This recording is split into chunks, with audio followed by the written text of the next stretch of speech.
Hello everyone, Marco Montemagno here, SME's mobile strategist, my 100% ciao, and I'm so happy to be here with you for this online event, 1 week long, talking about mobile, powered by Apps Builder. I have here, as usually, Krista McLanders from Apps Builder. Hi Krista, how are you doing? Hey Marco, doing good. I feel like, you know, we are yesterday with Facebook, the girl from Facebook that we had, she was amazing, by the way, great session. Yeah. And she wrote me like, hey guys, you really troubled me with questions and everything. So she was really a little bit surprised by the questions coming from all over, but she was very happy, and it was a very successful webinar. So today we'll try to repeat the same thing again with Mick Rigby that I see connected there. Hi Mick, how are you doing? Hi guys, yeah, no, I'm really good, thanks. In a very, very hot London at the moment. I think it's it's hotter than it is in Barcelona today, so I'm not used to this heat. That's crazy. That's crazy. By the way, Mick, CEO of Yodel Mobile and UK board member at MMA and mobile evangelist. That's the full script. Is it right?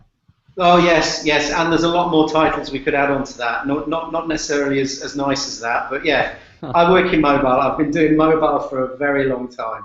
But Mick, let's talk about the most important thing. Me and you, we live in Brighton, which is the craziest city in the world. The only city in the world where there is the naked bike race and the superhero run. The other day I was going on the seafront, and I met people dressed as superheroes.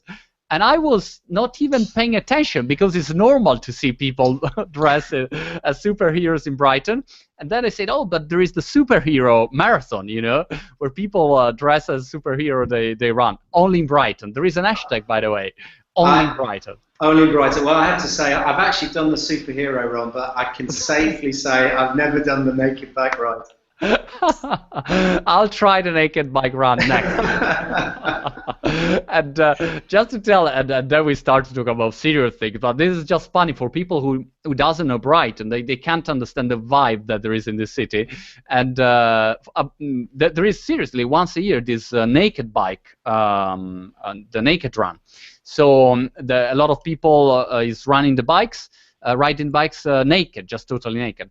And this is already something weird. I mean, that is not so common in many cities in the world. And I went in a restaurant that day, and the owner of the restaurant said, do you want the table close to the window so that you can see the naked the naked bikers coming? You know, it was like a premium service. And I said, no, I'm fine. I will stay in the back. But this is Brighton. Only Brighton is the hashtag. Is very funny. Only in Brighton, yeah. Very good, Mick. Let's go to talk about serious things, about mobile. You have a lot of interesting stuff to share with us. But first of all, can you give us like a 30-second pitch about Yodel and what you're doing, guys, there exactly for all the companies and people connected here with us today? Yeah, no, absolutely. So Yodel's a full-service mobile marketing agency. We've been around since 2006. So we launched prior to the iPhone launching. So you can imagine it was a very, very different world then. We were buying inventory directly off a lot of carriers. We were working in .WAP, and then along came the iPhone, and that really sort of changed the market completely. So we tend to work with global clients. We work, even though we're headquartered in London, we're working across the world. We've got a lot of activity live in the US, South America, Australasia, and also across Europe. And what most of our clients engage us for is to help them get a higher profile in the mobile space, get more customers in mobile. So if they have apps, it's predominantly app downloads, but one of the areas we really focus on is generating and creating a user for those clients and not just a download. And there's a massive difference between the two. A download is an app that sits on your phone and probably doesn't get used. A user is somebody that actively engages with you in the app space on a mobile space. Sure. So that's predominantly what we do, and as I say, we've been around for probably 7 years now, and so we're very old men in mobile. Mick, when Steve Jobs launched the iPhone, I remember perfectly. I remember the speech, all the presentation, that was amazing. And when he finished, I thought, I know that by my British accent you think I'm English, but I'm Italian. And with my Italian approach, and close culture, I thought, this iPhone will never make it big. And the reason that we all say that, it was that with touchscreen, I don't know if you remember, in beginning were a few videos that say that what will happen when you will use your iPhone. You will use it with your hands, dirty hands, and everything will become dirty, and you'll not be able to use this thing. So it's impossible that this thing will work. And then obviously I was absolutely wrong, and it became such an amazing game changer. Everything changed from that moment on. Oh, it's been instrumental in changing, obviously, mobile telephony, the way we consume data, the way we access information.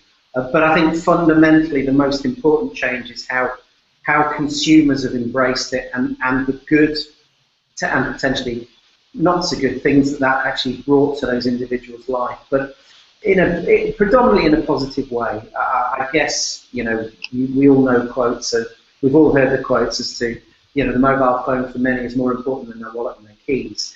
That is a real truth, and the fact is that it's going to get more and more important to people's lives.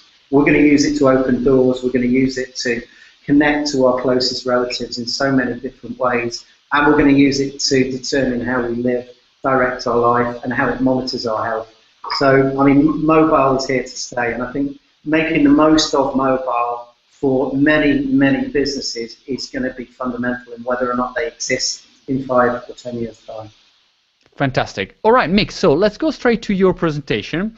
And if you try to do the screen share setup. Okay, let me see how we can do. No worry. By the way, you have a Prezi presentation, and for people who is not familiar with, Prezi is, I've been in touch with Prezi for a long time. I've been interviewing the founder, Peter Arvai. They are from Hungary, originally Hungary, and they're very successful. I think now 50 million users of Prezi. So it's a great tool for people out there that want to experiment with different presentation tools. So if you try, Mick, just to go on screen share, we'll try to have a look. Very good. And by the way, I got this founder of Prezi in. I was the host of the largest East European conference in Ukraine, in Kiev, last year, and I remember it was funny because I convinced the organizers to invite also Peter Arvai, the founder of Prezi, and like 3 months later was this civil war. So they wrote me and say, "Man, I mean, what happened if this was happening? When during the conference, I thought, well, Prezi would have been extincted then. I'm sorry for that, but it didn't happen, fortunately. All right, so if you can just go to your presentation. Yep. Very good. And if you try to go full screen, let me check. I think it's perfect. How's that? Perfect. I see perfectly. So we'll let you go, me and Krista. We'll keep an eye on the chat, and we'll just shout when we have some good question for you. Great stuff. Okay. Well, thanks, guys, and thanks for the opportunity to talk to all of you out there across the world that have obviously popped into the Hangout today. And by all means, ask any questions throughout if you have any burning questions, or if there's any problems with the sound, just fire away. So, without further ado, I shall take you on a little trip. I hope none of you are seasick, but we've talked a little bit about my agency. So I founded the agency in 2007, but who am I? And the first rule of pulling a presentation together is never fall out with your designer when you've asked them to pull together some charts for a presentation. So he enjoyed putting this moustache on me, and as you can see, the cut across the top of the head. I've been in advertising for over 20 years, predominantly in a strategic role, working with businesses to help them understand the communication landscape and what they should or shouldn't be doing within that particular landscape. So I've got lots of experience in that, but 7 years ago I discovered mobile, and it was at that point I had one of those road to Damascus moments and thought, do you know what, this is going to be bigger than digital. And that's really where we started from. And what I want to do today is try and share with you some of those learnings that I've had over the last 7 or 8 years, predominantly in the area of what happens once you've got a download. Now, I could probably talk for 24 hours or so on how to generate the right downloads and the right kind of audiences. However, the area that an awful lot of people forget is what actually happens once the download has been generated. And I wanted to put something into context. Now, this data is quite a few months old, but the reason I put it in because it's the last official quote from Apple in terms of how many apps are within the Apple App Store. We anticipate that the data, the Apple data is about 6 months old. There are probably closer now to 1.6, 1.7 million apps in the Apple App Store, and probably the same within Google Play, if not more. So let us assume there are well over 3 million apps available to anybody that has an Apple and a Google Android phone. So the great thing is we all love apps, and that can be confirmed by this data from an analytical company called Flurry. On average, there are 41 apps on everybody's phone. Great. The question is, do we all use all of those apps? Well, the answer pretty much is no. We don't use all those apps. This is some research we did for a client earlier on the year, over the course of a month, tracking 1,000 individuals. On average, we were using 5 apps a week regularly. Now, there are additional apps that you obviously use as and when you need them, whether they're a travel app or if it's a gaming app that you might use for a brief period of time. But on average, we're using 5 apps a week. So if you think about how many apps there are out there available, how many apps you've downloaded to your phone, and how many apps that you're actually using, clearly there's a massive discrepancy between downloads and usage. So if that is the case, then you probably wouldn't be surprised about this stat. And it always blows me away when I talk about this particular number. But on average, 80% of all apps that are downloaded are used only once. Now, if you take anything away from what I'm about to talk about for the next half an hour or so, please take this stat away, because that will then ensure that if you are doing any app marketing, you also look at what happens once the app has been downloaded, which is really important. It differs by category, and I put this in just to sort of show that there are some apps that have a strong retention and some that don't. There are some apps that have high frequency of usage on a weekly basis and some that don't. But as you can see, the best area to be would be in that top quartile where communication and news is. On average, over 90 days, you will see that the majority of apps are no longer being used. As you can see on this, weather apps, reference apps, news apps, sports apps, they're the apps that tend to remain on people's devices. Look at the other end of the scale, and perhaps not surprisingly, you look in that top left-hand quartile, you look at something like dating or streaming music. These are the apps that over a 90-day period are less likely to be still on the phone, but they're the apps that actually get quite a heavy frequency of usage. So it does differ across the spectrum, Never take an average stat at face value, but it does suggest that a lot of work needs to be done. Now, this is another great chart, or a scary chart, depending on where your head is and what your business is. If you look at the top of that screen where I say day 100%, this details that on day one, as soon as an app has been downloaded, or as soon as you've started advertising, everybody that's downloaded that app means that you have 100% retention.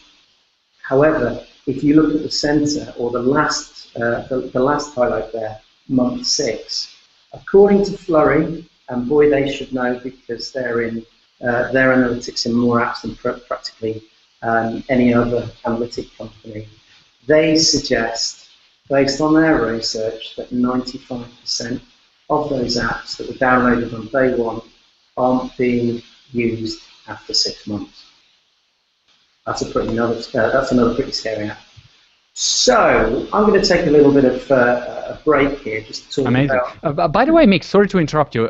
Just to remind to our users, Flurry just a couple of days ago has been acquired by Yahoo for I think $300 million. So just to give an idea of the level of the company. Absolutely. I mean, they are a very well-respected and very well-run business. So those stats are useful and usable. This is David Bowie, one of the finest exports from the British music scene since the late '60s, and I'm a very big fan of the man himself. Not only is he a great musician, but he was also very much I guess a trend spotter. He's a futurist. He's spent a lot of time trying to look to see where the future's going. And he wrote an album in 1972 called Hunky Dory. It was the album before Ziggy Stardust, and there were a number of great songs on that album. One of which was a song called Moon Age Daydream. And quite incredibly, back in 1972. There was a verse in his song which said, if you're spending on app downloads, I won't sing it, by the way, because I don't have a beautiful voice. Please, Mick, please sing it. Only if you join in. Priest, I can join in, I'm sure. I'll read it. You don't want to hear my singing voice. So if you're spending on app downloads and you're not re-engaging with your user, then you're throwing 90% of your money down the drain. Now, what incredible foresight back in 1972. Now, obviously, we're all smart here. He didn't really write that. The point I wanted to make was to really drive into everybody's head, and hopefully onto everybody's head if you're taking notes, that if you're spending money on app downloads, you're only doing half the job, and you're wasting at least 50% of your money. What you need to do if you're in app marketing or you're a business that has apps is once you've got that download, you need to re-engage. And I'm going to share with you today some really cost-effective housekeeping tips that should help what we do, but I'm also going to talk to you a little bit more about 2 really interesting developments that have kind of come to the fore in mobile marketing and advertising over the last 12 months or so. And if you're app marketing, you should be doing them. So let's look at some basic housekeeping to start with. So first and foremost, make your app useful. Now that might sound obvious, and it does. And as we're all sitting here listening to this, or I'm talking about it, you're all nodding, going, "Yeah, of course." You would be surprised how many businesses produce apps that aren't necessarily going to be worth using after day 1 or day 2. So when you sit down with that piece of paper to plan your app strategy, make sure that you're delivering something that your users, that your consumers, that the potential new customers you want to attract are going to find useful. And another quote for our hero, David Bowie, is make that a hero for more than just one day. The second thing is keep updating your apps. Consumers in the mobile space are used to new technology. They're used to Apple updating their operating systems. As you're probably all aware, there's a brand new operating system due in a couple of months' time on the iOS. Android is getting better and better and better. Consumers expect change. They expect that the product they have in their hands is going to be better in 5-6 months' time. You need to be able to work with that. It's not just a one-shot, get the app in the App Store, and then hope the customers are going to use it. You've got to keep working within that app to make sure that it's useful. And very importantly, listen to what your consumers are saying, listen to the reviews, and make sure you're fixing those bugs. The third thing that you need to be looking at from a housekeeping point of view is adding mobile to all your marketing activity and other material that you're producing, be they a website, be they television advertising. It doesn't cost much to put the app logo on there. So if individuals have downloaded their app, if they can see that you're advertising and reminding them that they have that app or that app is out there, it's going to help generate more engagement. Also, it's great to talk about the new features. So in all the other marketing channels that you're doing, if you've updated your app, tell your consumers, tell your potential app users that you have updated it, that you've added something of value to them. And 9 times out of 10, if that's on their device, they're going to be using it. So it helps generate that additional engagement. PR. I love PR. The word of mouth, the encouragement through PR channels is a great way of getting people to engage. Now, invariably, if you're a medium to big site, big business, if you're a brand, there will be a PR strategy out there that you're either involved in or that your PR department is pushing. Where possible, make sure that you can integrate your app marketing within that PR strand. It will cost very little just to add that additional level of activity. Don't just talk about the app at the launch. Share the great things that your app is doing and how it's helping people's lives, their businesses, their social interactions. People want to know how other people are finding it. So using PR channels that are already being paid for potentially by your other marketing budgets to push app engagement is going to be really important.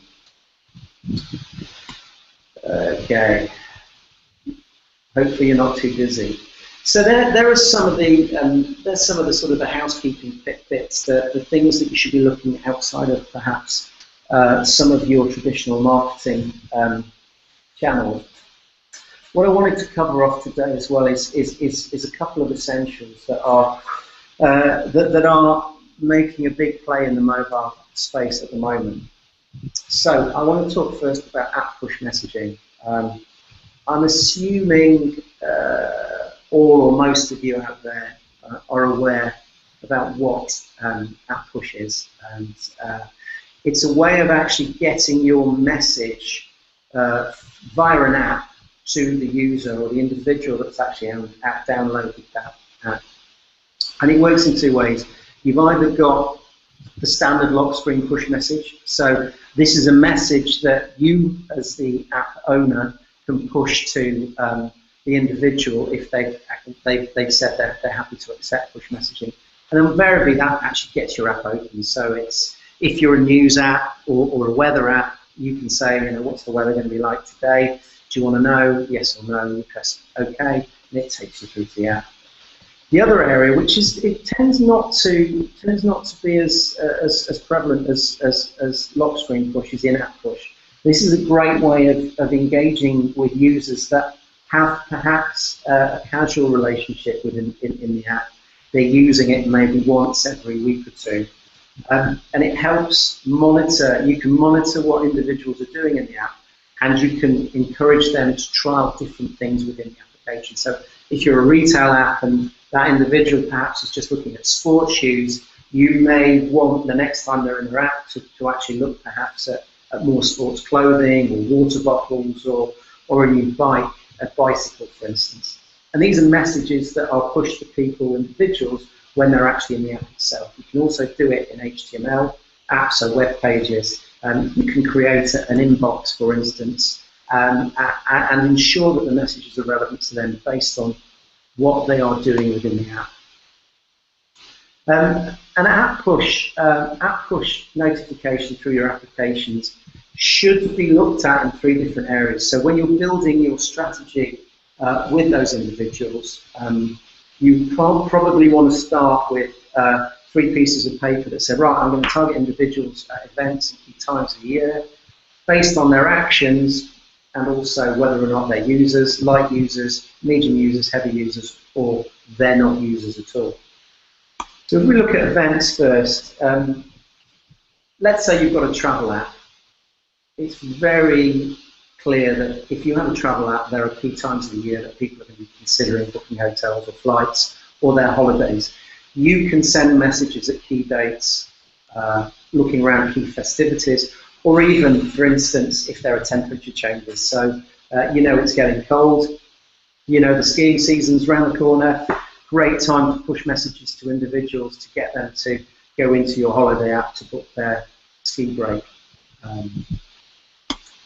Looking at actions, I think this is one of the cleverest ways of using app push as well, and this is where you evaluate an individual's viewing patterns. So you can see in the app, let's say they've got a news app, so if they're reading certain articles, they're perhaps reading the sports pages or the finance pages, but nothing more.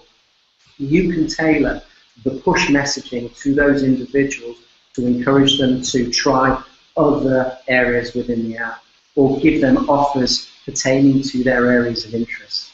You can even see what they're searching for within the app and send messages that are relevant to that search, both on the push message to the lock screen and also on the in-app push tools.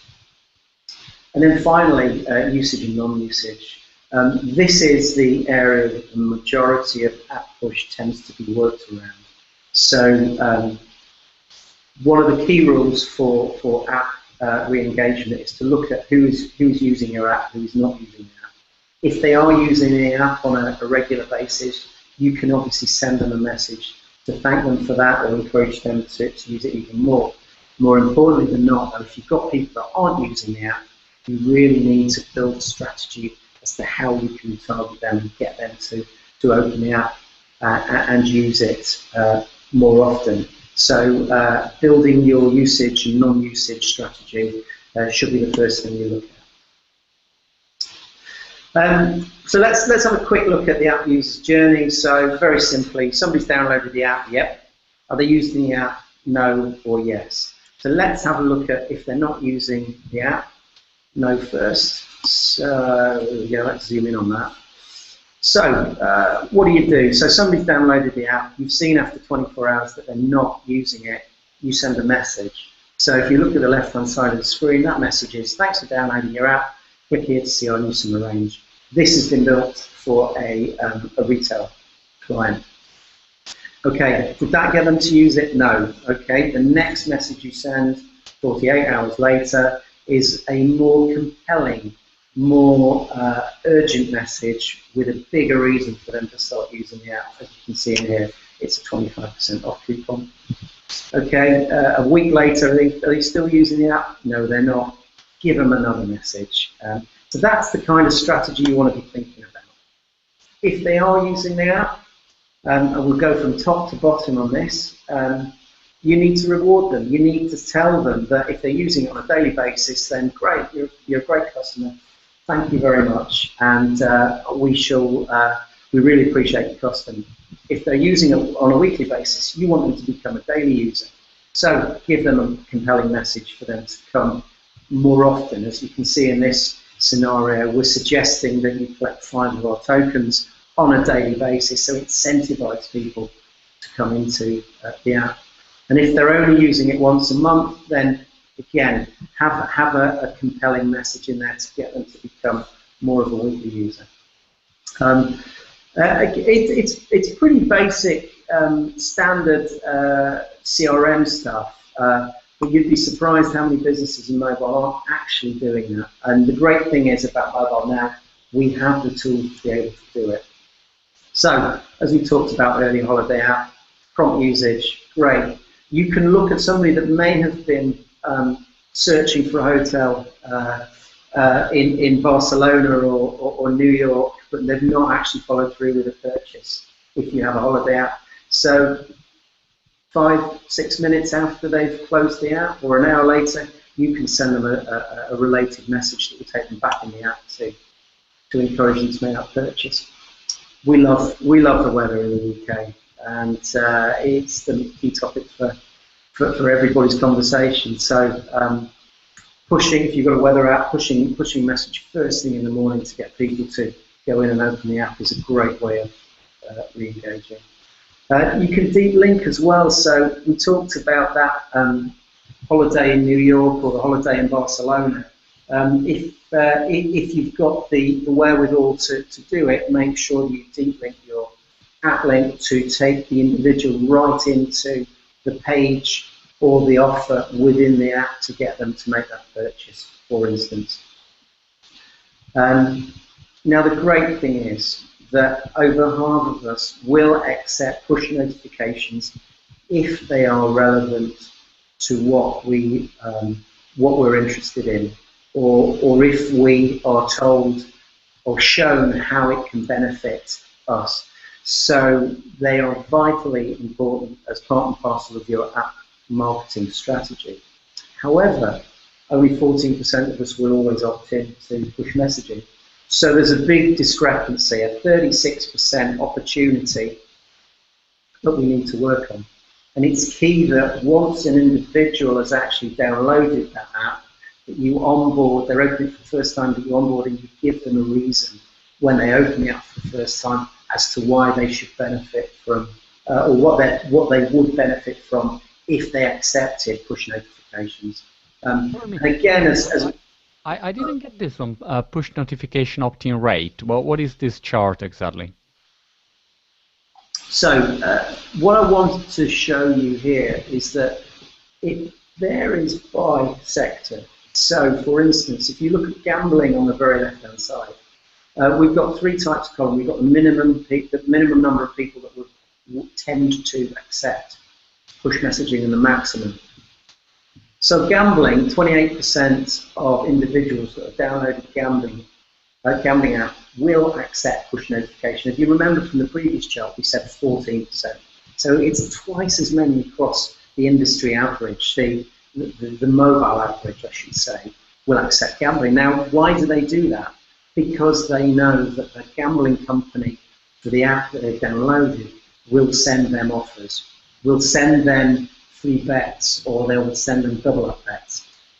If you look at something like entertainment or media especially, if you convince an individual that let's say you're a newspaper, and if you can convince that individual when they download the app that by accepting push messages, they will get a richer experience, we will provide them more information on the subject areas that they are interested in, then up to 96% of those individuals will accept push notifications.